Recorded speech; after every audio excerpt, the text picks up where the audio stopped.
বাংলাদেশ আওয়ামী লীগ ছাড়া গণতন্ত্র নির্বাচন সম্ভব না। আমি সজীব ওয়াজেদ জয় বলছি। বাংলাদেশে এখন একটি বিশৃঙ্খল পরিস্থিতি চলছে। সারা দেশে আমাদের ভাঙচুর হচ্ছে, লুটপাট হচ্ছে, আমাদের শহরের বাইরে আমাদের নেতাকর্মী, আমাদের আওয়ামী লীগের নেতাকর্মীদের উপর হামলা চলছে, অনেকে হত্যা করা হয়েছে। এই পরিস্থিতিতে আমি বলতে চাই, আওয়ামী লীগ হচ্ছে বাংলাদেশের সবথেকে পুরাতন গণতান্ত্রিক এবং সবথেকে বড় দল। আওয়ামী লীগ কিন্তু মরে যায়নি। আওয়ামী লীগ এই দেশকে, বাংলাদেশকে স্বাধীন করেছে। আওয়ামী লীগকে শেষ করা সম্ভব না। আমরা বলেছিলাম যে আমার পরিবার আর রাজনীতি করবে না, তবে আমাদের নেতাকর্মীর উপর যেভাবে হামলা হচ্ছে, এই পরিস্থিতিতে আমরা হাল ছেড়ে দিতে পারি না।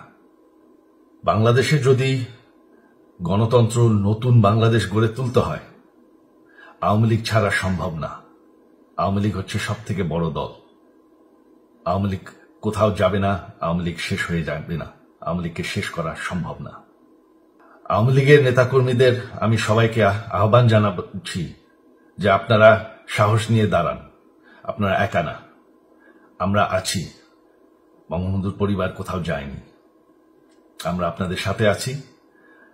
দেশকে, আমাদের নেতাকর্মীদেরকে, আওয়ামী লীগকে রক্ষা করার জন্য যা প্রয়োজন আমরা করতে প্রস্তুত।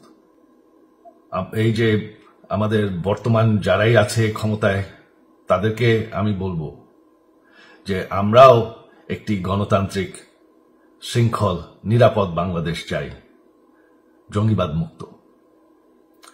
তার জন্য আমরা সবার সাথে আলোচনা করতে প্রস্তুত।